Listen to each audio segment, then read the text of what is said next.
Okay. First of all,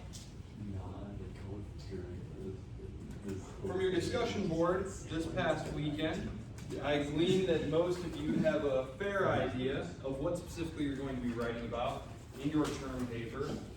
As I said, we are going to want to do a library day early after spring break. Probably I will make that part of the discussion board this coming week to figure out which days and times work best for everyone. If maybe class time would be best, because I know that everyone has that time free. And we'll spend a day at the library with Mr. Robbie Bolton, and familiarizing you with doing some research, accessing databases. You do not need to use sources outside of your texts for the class, but if you would like to, or if you need to, most of the texts for this class are political or economic or geopolitical in nature. Some of you are writing about very specific battlefield developments, logistical things that occurred during the Battle of Verdun, I know is one of them. That one, there's going to be a lot of literature on it, but you're going to need to access an actual database for that. You're not going to find really much in our general readings about German logistical failures during the Battle of Verdun. It's just not, it is interesting and important, and of course you can find lots of specialized literature on it. It's just not going to be in one of these more general readings. Other than that, we are going to spend the next 2 days, which spring break is next week, correct? Yes, next week. So this is going to be kind of a tie it all together moment. Today is going to be primarily concerned with the Russian Revolution.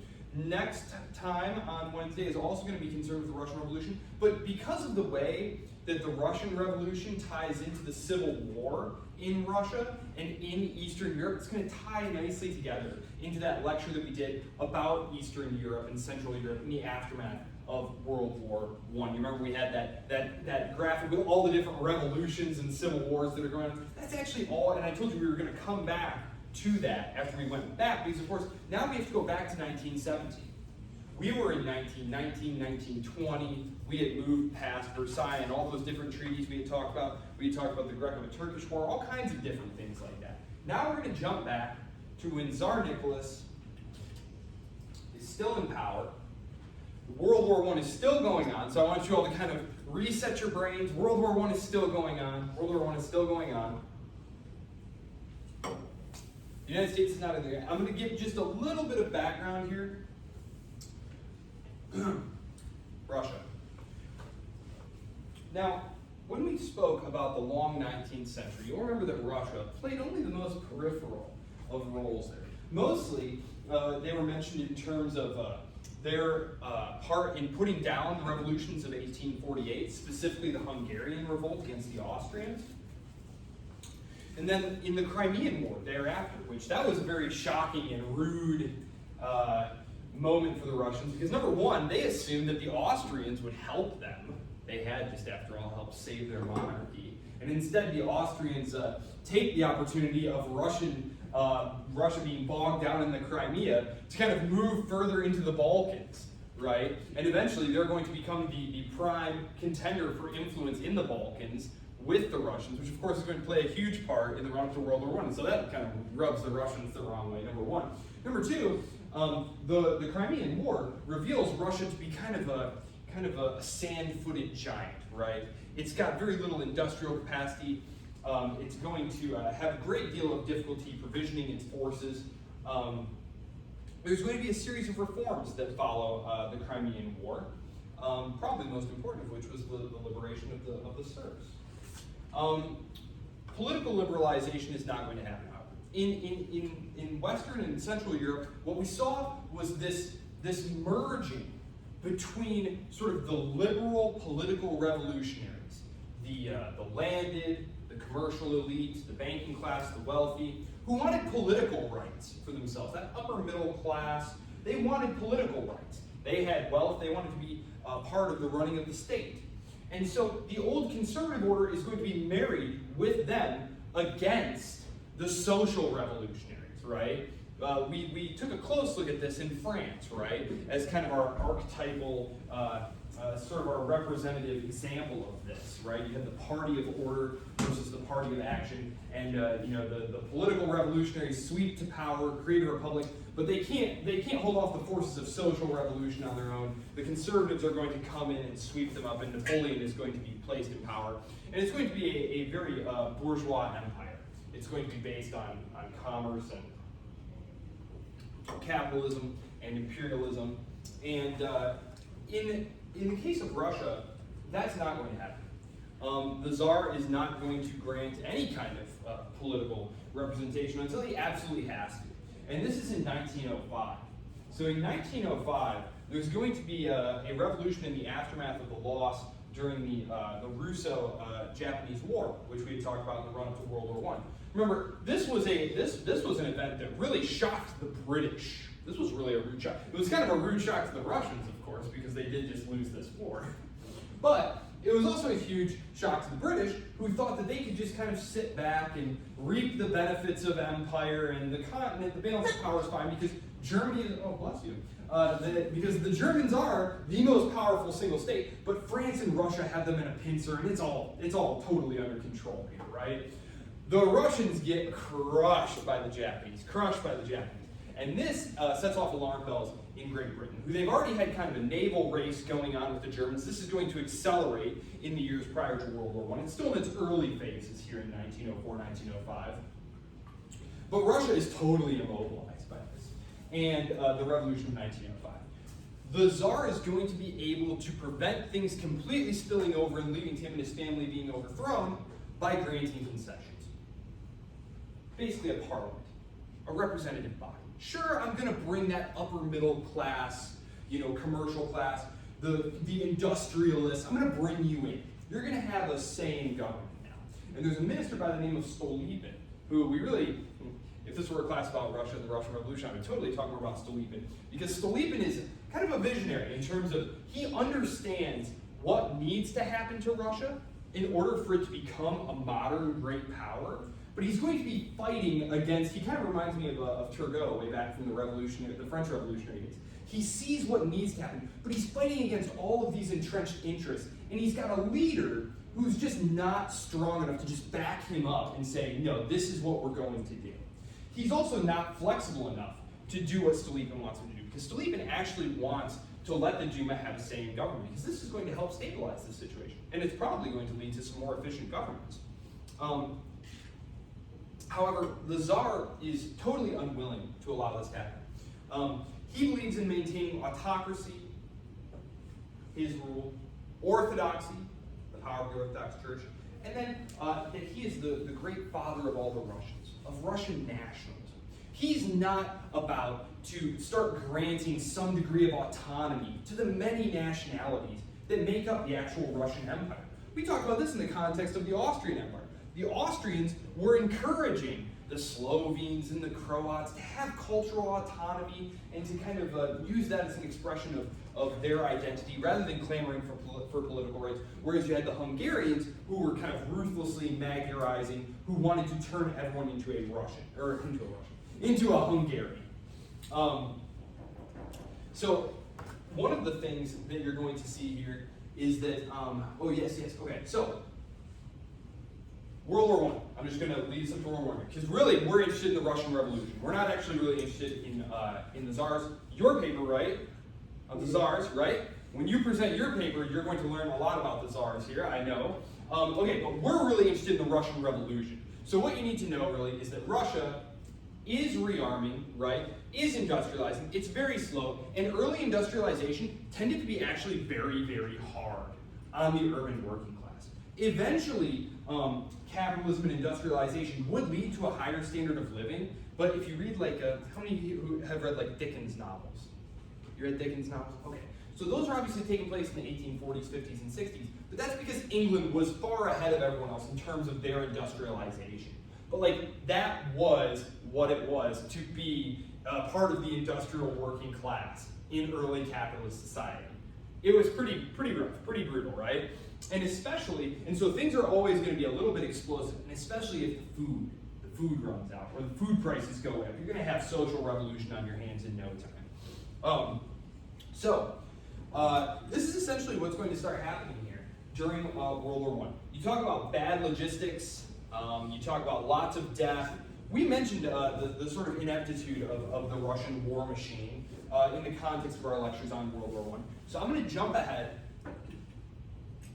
There's what's called the Brusilov offensive. This is the last sort of thrust of the Russians trying to knock out the Austrians. It's going to be repelled, however.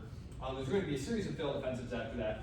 The Tsar and his inner coterie of advisors are refusing to allow the Duma or any of the industrial leaders to have a say in the running of the war, because the Russians are not opposed to being in this war. They've been promised the Straits of Constantinople, the Dardanelles, which they have been after for over a century. So they're very interested in getting in this war and winning this war, just like in 1904, 1905. Their big complaint is that the Tsar and his people seem to suck at making war, not very good at making war, and they won't let them help.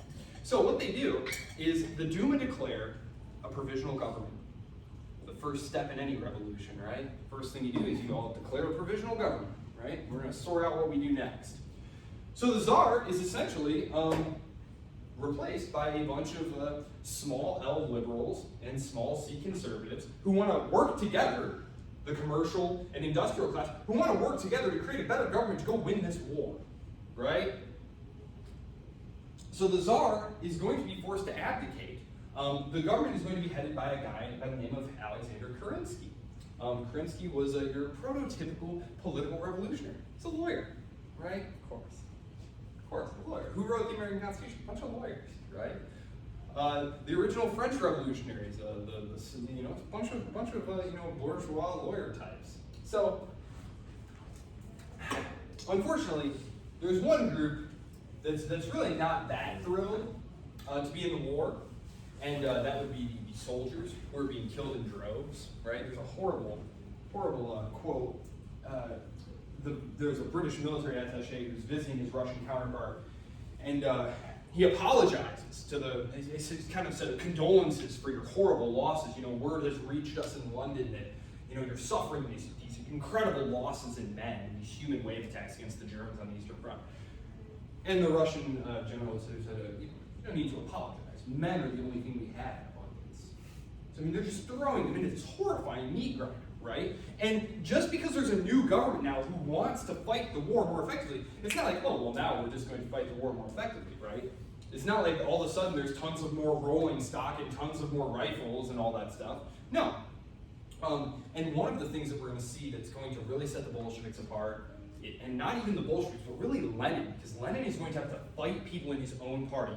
Lenin was all about getting Russia out of the war as quickly as possible, with whatever concessions it took. And he's really the only one. The SRs, which are the primary social revolutionary party in Russia, basically the Bolsheviks are a very small minority. So there's the left, there's a revolutionary left. Is that your left? Yes. This is the center. This is the left here. So Kerensky and his guys, they're kind of right over here around the middle, right? Maybe a little bit to the left because they are political liberals. But over here, we have your communist, social revolutionaries, and the Bolsheviks are right down here, and they're a very, very small number. When the first elections are held, later in, it's November of the following year, of 1917, November of 1917, the Bolsheviks are only going to get high teens. The SRs, the social revolutionaries, that's the name of the party, the SRs, I'm just going to start calling them the SRs, they get 40% of the vote. So just to give you an idea here, even within the revolutionary parties, the Bolsheviks are still an incredible minority. And Lenin and his little group, they're an even smaller minority who believe that, no, we have to make peace with Imperial Germany. This is going to happen. But before that, let me just pull up the timeline here. So the Tsar is forced to abdicate, not by the Bolsheviks, but by the Duma, by the provisional government. They essentially say, you're out. And Tsar Nicholas is exhausted and depressed, and he basically just kind of walks away. And actually, I've read numerous accounts of his time in captivity between then and when he's ultimately executed with the rest of his family, that it was the time of his life. They were sent out into this, backwoods country estate initially, and he just spent time with his family, playing games with them, chopping firewood with his son, just being able, because Tsar Nicholas II is actually not a terrible guy. I understand that he headed a system that was, oppressive and stuff of the peasantry and extracted. He was a bad general and a bad politician and a bad leader, but he was not a bad guy. he wasn't out there ordering, the destruction of villages and horrible things like that. Like, he was a raging anti-Semite, though I should mention that. I shouldn't say too much, but I just mean like in the history of like, autocratic rulers, like he was not a bloodthirsty guy. Like Charles I, Louis XVI, like these Nicholas II. One of the reasons they get overthrown is in part because they're not horribly bloodthirsty dudes, right?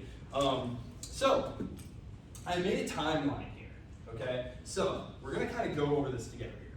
So starting over on the left, February 1917, mass unrest, bread riots. The government fires on them. Or they start firing, they're ordered to fire on them, and the only thing more dangerous than your soldiers firing on your citizenry is if the soldiers refuse to fire on them, ironically enough. So the soldiers basically refuse to fire on the peasantry, the working class, turn against the government, right, and declare the first Soviet in Petrograd. What were the Soviets? Okay, so I'm going to take just 1 second here to kind of clarify some terminology. Okay, there's the Russians, who are the majority ethno-linguistic group of the Russian Empire, okay? There are the Bolsheviks, who are a subset of the left revolutionary groups, some of whom take the label communists, okay, but specifically the Bolsheviks, okay? The Soviets were a word for these workers' councils who were supposed to run local administration. And in fact, one of the big slogans of the other left revolutionary groups who don't want the Bolsheviks is Soviets without communists. Because the Bolsheviks are going to become associated very closely with the communists, like sort of one-to-one there. And these other groups are going to say, yes, we want the Soviets. We want these democratic, locally based councils who make the local decisions. But what we don't want are the Bolsheviks or communists who eventually use these as vehicles for party power. So that's one thing I want to be clear about. Like, I am probably going to slip into talking about like the Soviets, but like you should understand that the Soviets are just these councils, right? And the councils are being filled with SRs, with Bolsheviks, and it's only gradually that the Bolsheviks are going to basically kill all the other left revolutionaries off, take the label communist solely for themselves, and then use the Soviets as vehicles of party power for the communist Bolshevik party. But this is a gradual process that takes place during the 1920s. Okay? So at this point right now, if I slip into saying that, just understand that I'm making an inappropriate generalization as I speak extemporaneously. Okay, so Tsar abdicates. He's at the front. You mentioned he's a horrible general. He actually thinks that, like, but the problem with this war is I need to go up and lead my men. I need to take control of this. That's not the problem. That's not. I mean, Hitler did the same thing. It tends to be, and I won't lie that there isn't like maybe like some kind of rallying effect that can happen. But like at the end of the day, like you got guys with no rifles, right? Like at some point you just don't have rifles. Well, I mean, things have kind of changed since like now to the point where leaders are more politicians.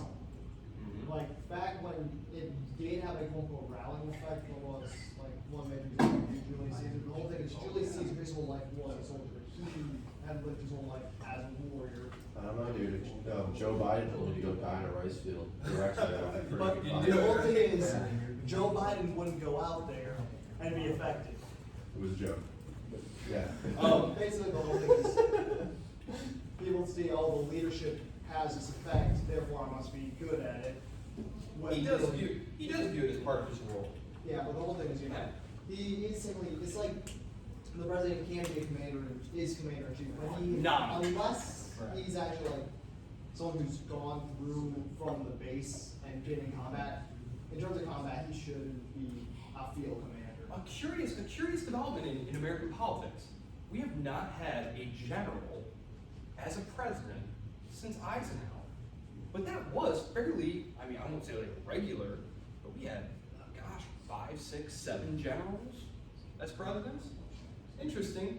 I don't really have anything else to say about it, but just as you bring that up, yes, it's true. We've not had an actual, unless you want to count George W. Bush's time in the Air National Guard flying around Texas, which I do not. So, provisional government. So one of the first things provisional government says is we're going to stay in the war, because the worry in the Entente capitals is, oh my gosh, the Russians are going to pull out of the war, and the Germans, because America, the United States is not in World War I yet, that the Russians are going to make peace, that the Germans are going to slam all their forces into the Western Front, and the Germans are going to win the war. This is the Great Fear.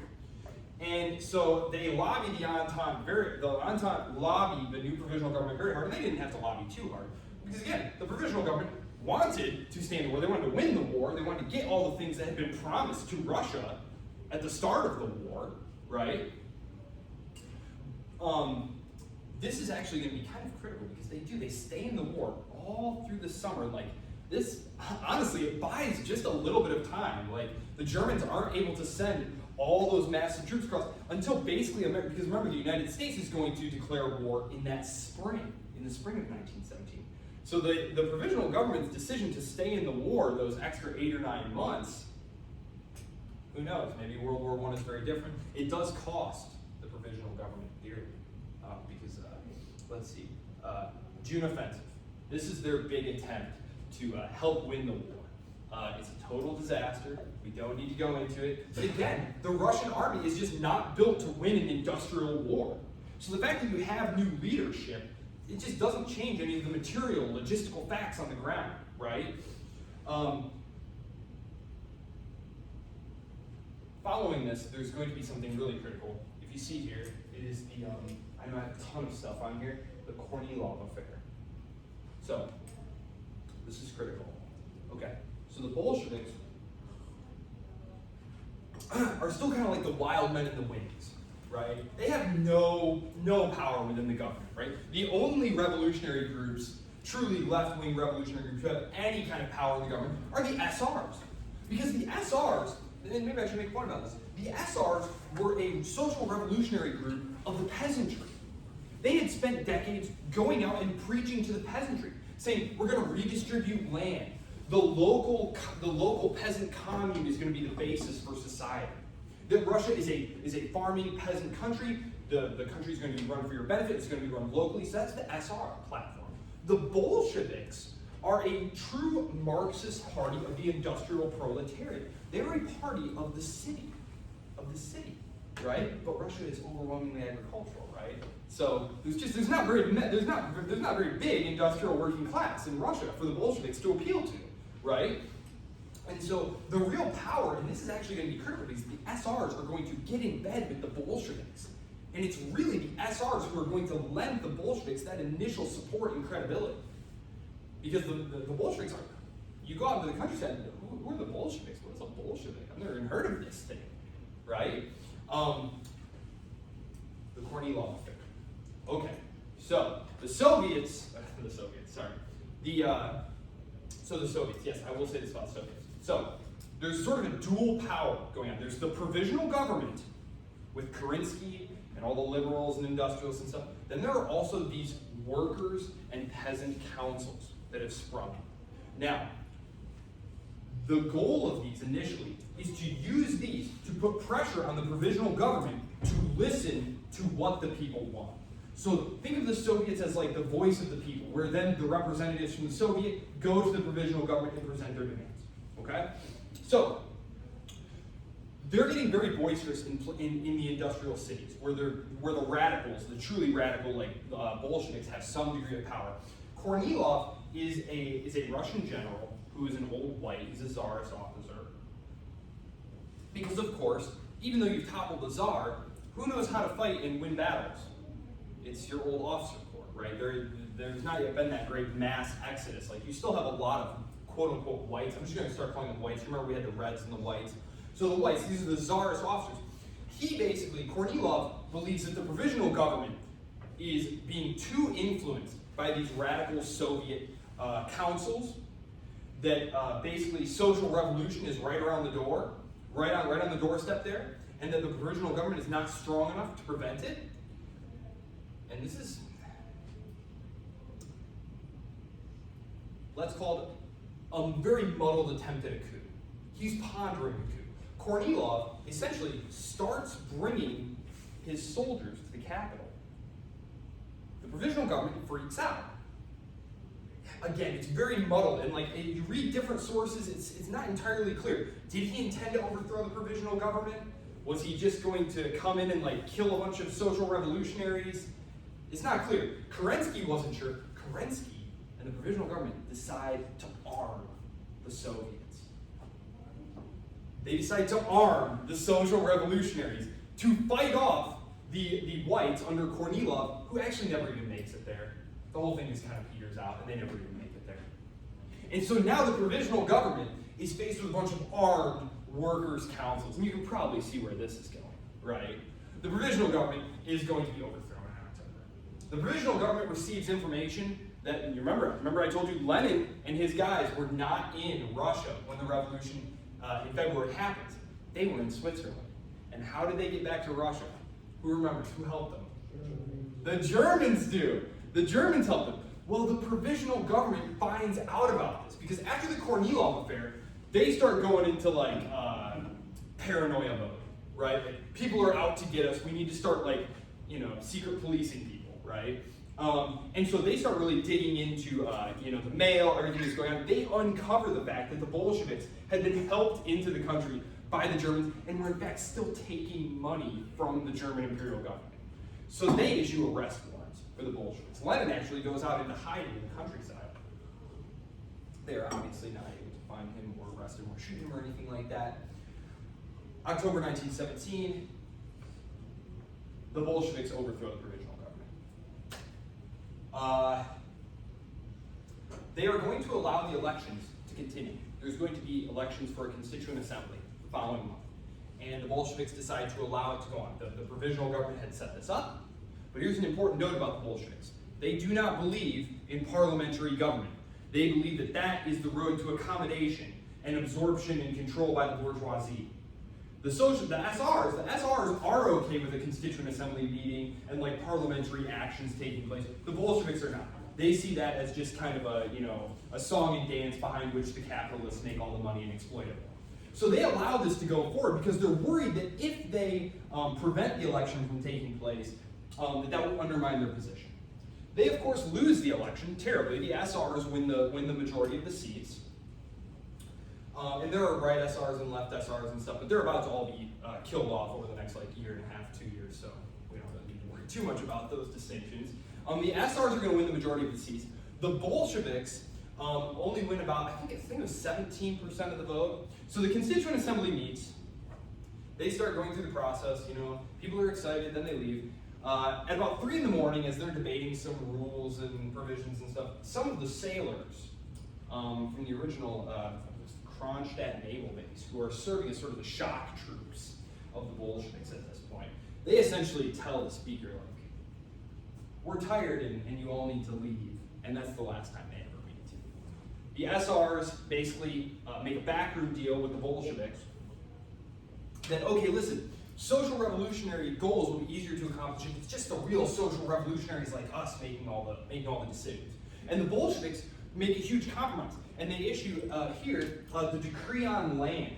Where is it? Yes, the decree on land. This is important because this was the huge part of the SR's platform. This is part of what made the SRs so attractive to the peasantry. Because the Bolshevik platform was all land to the state, collectivized agriculture, right? We're going to take away the land and you're going to work these large, massive farms, but you're not going to work these estates for, a local feudal landlord or a capitalist. So you're going to work for the state, and then the surplus will go to the cities to feed the industrial proletariat, and that's, we'll have this communist utopia. We're all going to work together. This is not a very popular idea, though. The peasants want their own land, right? They look at Eastern Europe, Central Europe, Western Europe. They want their own individual, small family farms. And this is the platform of the SRs, that basically the village communes will have the land, and then each family will have it parceled out to them.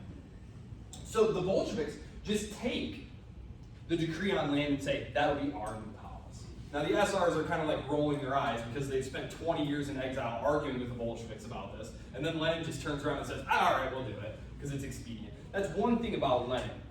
He was an incredible pragmatist. Deng Xiaoping has a saying about that too. He's a Chinese communist, and very practical guy. Said, doesn't matter the color of the cat as long as it gets the mouse, right? So We're right here. Yes, okay. So, total chaos. Armies are leaving the field, right? The land is going to be redistributed. The armies are all leaving, right? The armies are disintegrating, melting away. You're at the front, and you receive word from home that, like, hey, they're parceling out the land. You want to stay and try and kill some more Germans and more likely be killed by the Germans? Or do you just want to go back to your village and try and get some of this land, right? The armies are just melting away. This is going to cause the nationalities in many of these places to start declaring independence.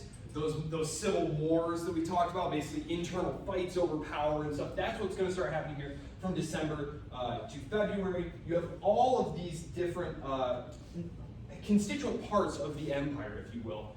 The primary ethnic groups there declaring independence.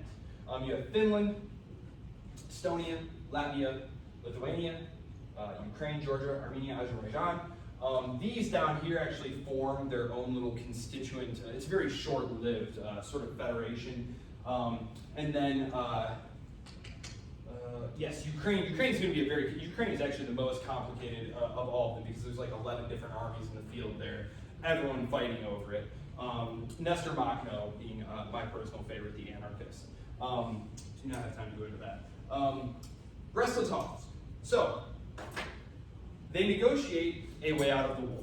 Now, initially, Trotsky just tries to get away with saying, because Trotsky is their sort of foreign minister, I guess you would say. It's kind of complicated because Lenin isn't really convinced that they need a foreign minister because, I mean, we're obviously the beginning of social revolution, and we'll make revolutionary proclamations to the people of Europe, and they'll rise up and throw off their ruling class as well, and a world socialist utopia will be created. So, no real need to have relations between states because states are a bourgeois invention and really there are no states. There's just the one world proletarian once we eliminate all the blood-sucking capitalists and landowners. So, in the meantime, practicality calls. They send Trotsky, who was actually a latecomer to the Bolshevik movement, but he was a left revolutionary the whole time.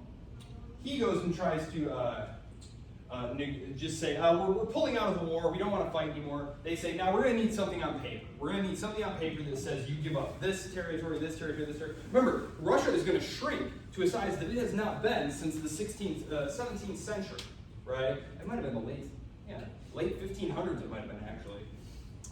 Certainly before Peter the Great or any of them. But this is not popular. Trotsky essentially says, I don't know if we should do this. Lenin says, no, we absolutely must do this. We must get out of the war. Bread, land, and peace. This is our platform. This is how we're going to secure our place in power. The provisional government, their mistake was keeping us in the war. Their mistake was not redistributing the land. And their mistake was funneling resources and stuff to the front to keep feeding this war machine that's doing nothing but making us unpopular, and we're losing anyway.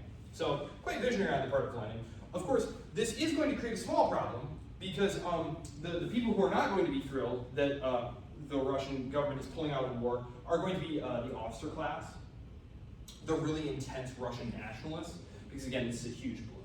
This is a huge blow. And the whites, this is March 1918, is kind of going to be the sort of, there's no official start of the Civil War, but this is when the initial collections of volunteer white regiments are going to start coming together to oppose the Bolsheviks. And, of course, pulling out of the war, who's not going to be thrilled that the Russians are pulling out of the war? The Germans are thrilled. Who's not thrilled? The French, the British, all the Allied powers are essentially saying, anybody who is willing to fight those guys in Moscow, in Petrograd, St. Petersburg, now Petrograd, anyone who's willing to fight them, we'll give you arms and money and stuff. Okay, so, the whites. Do what? Did it become Novgorod? Novgorod.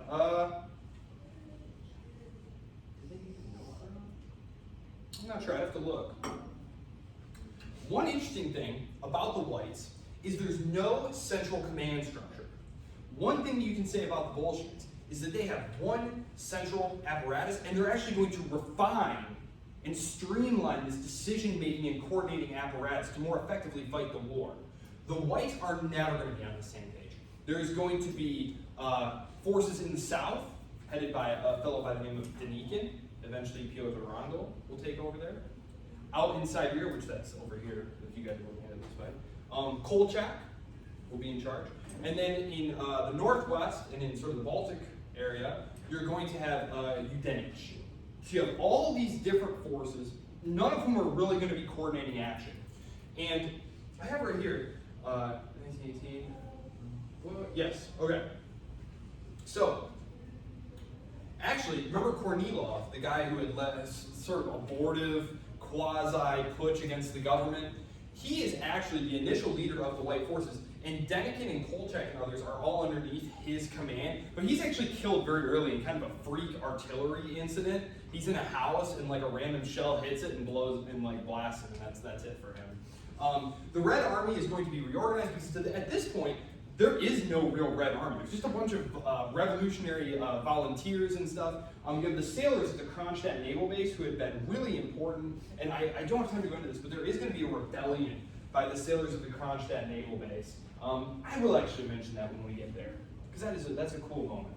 I have tremendous sympathy for the sort of the decentralizers among them. Yes, so the Red Army is being reorganized by Trotsky. They are essentially going to, this is crazy, and this is part of what's going to make the Bolsheviks eventually quite unpopular for a while before they're able to kill most of the people who disagree with them, is that in order to win this war, what do they have to do? They have to start conscripting people. They need to start allowing discipline to be enforced in the army again. This is one of the things you often find is these revolutionary moments. The army wants the democratic election of officers. They want less discipline, stuff like that. But in order to actually have an effective army, and especially in an industrial war situation, you need to conscript people. And you need to be able to threaten / kill them if they won't do what you want them to do. Like, you need discipline. You don't get elected to lead the guys by being like, I'm going to enforce some pretty strict discipline. No, you tell me I'm going to let you loot, do whatever you want, you know what I mean? That's how you get elected. So they're also going to bring back the Tsarist officers, right? You had all these officers who suddenly became unemployed, dispirited, no paycheck, no purpose. Trotsky and Lenin essentially decided, we need these guys. We don't have any idea how to run a war, especially not on a tactical level. Maybe strategically you can look at a map and say, well, we need to make sure that we maintain access to this port here. We need to do, keep this rail line intact. Like, when you're actually on the ground, like, how do you actually accomplish these tasks, these tactical tasks? You actually need people who are trained in the military arts, which none of them are.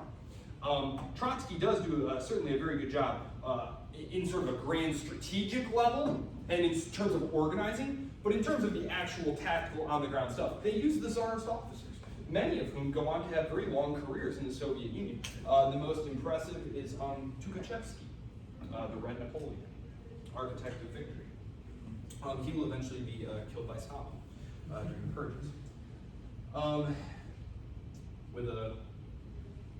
With a nickname like Red Napoleon, you can probably guess Stalin wasn't too thrilled to have him around, right? What does Napoleon do, right? Yeah. Okay, so, yes, okay, so, 1918, 1919, 1920, these are the critical years here, right? 1918, the Civil War starts.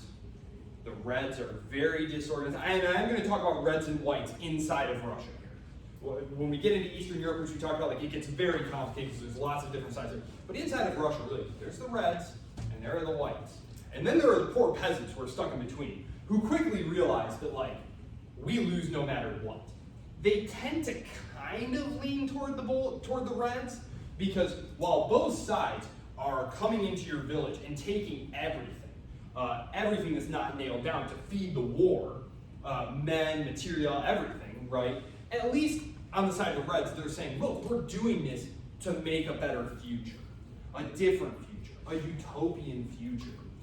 The Whites are coming in and saying, we're going to bring back the old rule. They're not saying the Tsar because none of them really are huge fans of that. They kind of view the Tsar as the person who got them into this mess, and no one's all that thrilled about the prospect of having the Tsar back. In fact, they're probably kind of pleased that he got killed eventually, because then they could use him as sort of a more abstract motivator. Like, remember the Tsar. Now, we're going to put that same guy who got us into this mess back in power, okay? No. So, the peasantry do tend to sort of lean toward the Reds, but they're not super thrilled. I mean, no matter who comes through, the Reds or the Whites, people are getting grabbed, conscripted, all your food is being taken. It's not a great time to be a peasant. It's never really a great time to be a peasant in Russia. But, had the White armies coordinated their activities, it's quite likely that they could have defeated the Bolsheviks in late 1918, early 1919. However, they do not coordinate their activities, and they attack in turns. So first, the forces under Kolchak in Siberia try to attack, or actually, they're coming this way, right? They're beaten back and kind of disintegrate, never to really threaten the Reds again. Then comes Denikin's forces, which Denikin's forces were the best supplied. They were operating out of the Black Sea, Ukraine area. Their big mistake, I think, was probably not first securing their rear, because Ukraine is one of the richest parts of the Russian Empire. It's the breadbasket there. And there's tons of coal and natural resources in the east of the country, and it's very close to the waterways there, so the Entente powers are able to kind of get some provisions through there to them. However, number one, Denikin and his forces are, like many Russian nationalists, like they're Russian chauvinists. They denied that the Ukrainians were even a people. They simply referred to them as little Russians, right? They, in the areas they control, they make it so that you can only speak Russian in like official government documents, official government business. So a smart play would have been to say, hey, you know, some local autonomy, at least some cultural autonomy, throw them a stick or something, throw them a bone or something. No, instead they crack down very hard, trying to rule with an iron fist. This, of course, provokes backlash, right?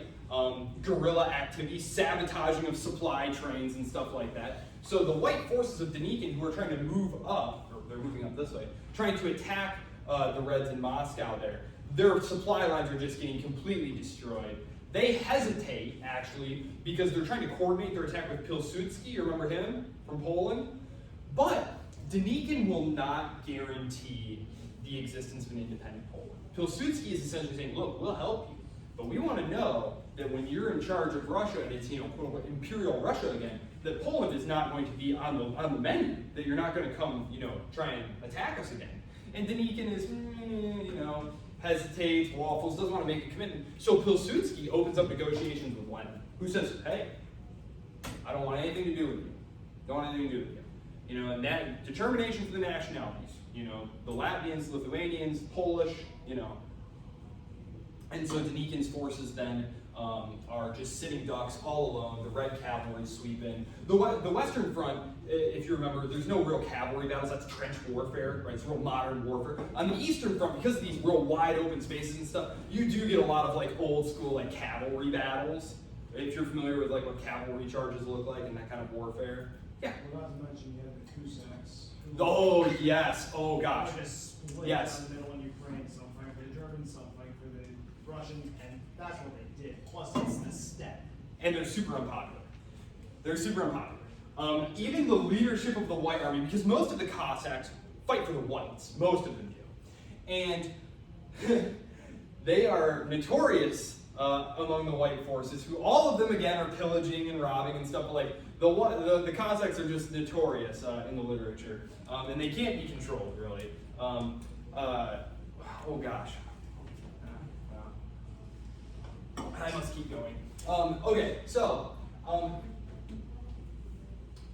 yes, by the end of 1919, early 1920, the Civil War isn't over, and in retrospect, it's easy retrospectively to read it backwards and say, well, it was over now. But it wasn't obvious at the time that all these different forces having been beaten back. Oh, I never got to Yudenich. Yudenich, the general who's coming from like the Baltics and that area, he is beaten back by Trotsky defending Petrograd. So all three of these attempted invasions are beaten back in 1919 or 1920, and they're never going to be able to muster the forces to fight them again. One of the reasons is the British want to stop provisioning them, because corruption in the white forces is absolutely rampant. The British are sending supplies, the supplies are getting received, and 9 times out of 10 they're just getting sold on the black market. Trotsky actually writes this like mocking note to the British military attaché who's operating out of, I can't remember if it was Odessa or where, but he said, "Thank you for helping provision the army, comrade." because essentially these the whites are basically turning around and just selling all the stuff to the reds for money, right? Yeah, they basically fall apart. By 1921, it is officially over. The Soviet Bolshevik War will also be the Polish Bolshevik War will also be over. 1921. So 1921, the major war between Poland and the Soviets are over. And you might remember, but wait a minute, didn't you just say a few minutes ago that Denikin wouldn't acknowledge the right for Poland to exist, but Lenin would, and so that's why Pilsudski doesn't attack? Well, why are now Poland and them fighting? Well, one of the reasons is that communist ideology, the idea was you have to spread the revolution into the industrial countries, such as Germany, which there is a German revolution going on right now. And so the idea is we need to connect with our revolutionary brethren there, and to get there we have to go through Poland, right? Which of course the Poles are not going to allow that to happen, right? There's also the fact that the Poles are busy attacking all of their neighbors, trying to gobble up territory to build this huge wall to keep the Russians out. They attack Ukraine, they attack Latvia, right? We talked about this in the context of the wars of Eastern and Central Europe. Peace is finally made with the Treaty of Riga, which we talked about, which ends the Polish-Soviet War. The whites are done, they're effectively done, and actually, interesting side note, Denikin, after he's defeated, leaves Russia, spends some time bouncing around Europe. He eventually settles in Ann Arbor, Michigan, where he dies of old age in 1947. How curious, right? How curious. I thought that was an interesting little anecdote that you might enjoy. So there you go. And I'm going to end today talking about something, if this will stay on. Oh dear me. Well, I'm going to end today talking about the NEP, the New Economic Policy. Things weren't going great in Russia prior to the Bolshevik Revolution. The Tsar's government hadn't exactly been going gangbusters economically, right? And then we had, 2.5 years of war and revolution and civil war. So the economy's in total tatters, right? People are literally starving. There's also a huge famine going on because Mother Nature is also conspiring against them, right? And you also have things like soldiers who are coming into villages and requisitioning all the grain. They're taking their seed grain, the stuff they need to plant for the next year, right? Yeah, very foolish, very short-sighted. So Lenin and his team are essentially looking for anything to kickstart the economy. And what they settle on is a series of policies that are collectively known as the New Economic Policy, and it is essentially capitalism. It is small-scale agrarian capitalism. They say, look, we need to let the people in the villages trade, barter, make profit, keep the proceeds. We need to let small-scale, businessmen just start setting up shop, because of course, the Bolshevik program is that the state owns everything. And then the state gives you what you quote unquote need, right? But really, the better way of doing it is to incentivize everyone to make as much as they can for themselves, which they can then trade with everyone else. That just creates more general prosperity for everyone. And I don't even know that there's any debate about that anymore. We've had so many attempts and experiments in running this now that I don't even know that it's necessary to even talk about the controversy there. But it was sort of controversial at the time, and it would remain controversial throughout. Certainly if you look at the Chinese example, the Chinese adoption of markets, in the late 1970s, early 1980s. The Lenin is also going to create openings for foreign direct investment. So British capital is going to start pouring in to Soviet Russia, financing the building of railways and different works. And this is really going to accelerate in the late 1920s and early 1930s, oddly enough. Where now we're well into Stalin and the purges and stuff. Oh yeah, you still have tons of Western capital going into the country. Because during the Great Depression, there aren't a lot of investment opportunities domestically. They're going abroad. Soviet money pays just as well, spends just as well as any other money, I imagine. I was not alive, obviously, I'm not that old. But there you have it, basically. That is how the Bolsheviks come to power. They are going to slowly squeeze out their rivals. In June of 1922, there's going to be the trial of the SRs. They're essentially going to, do the general, like, they're, working on the part of foreign agents, or they're actually, counter-revolutionaries, and they're going to banish a lot of them to Siberia, work camps, kill some of them. Actually, there is an attempt by the SRs to overthrow the Bolsheviks, so I can't act like this kind of came out of nowhere, like, oh my god, maybe they would have, but actually the SRs do try and overthrow the Bolsheviks, who they recognize are trying to create one-party rule. Like, that the Soviets are not going to be bastions of democracy and decentralization, that the Bolsheviks are using the Soviets to take control of the apparatus of government entirely, and they're trying to squeeze out the SRs as well. And even within the ranks of the Bolsheviks, they're trying to purge anyone who is not loyal. I have a great slide here that I'm actually going to save. I'm actually going to save for next time, because I see that we're almost out of time, and we need to still kill Lenin, and I don't want to rush through that. We don't want to kill Lenin too quickly.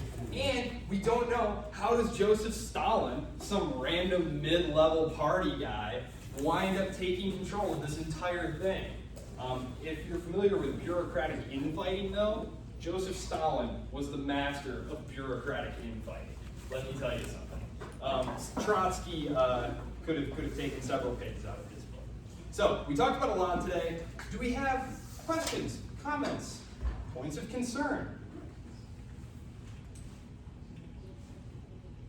Anyone?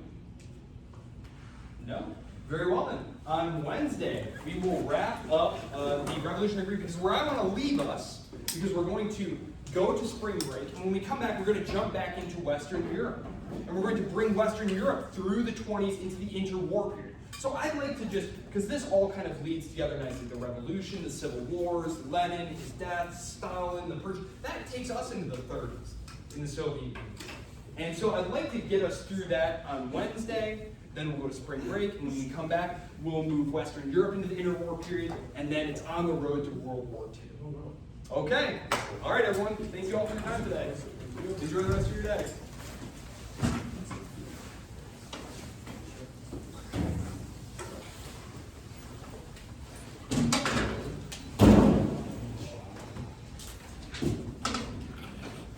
Sorry, you're on to clean your room.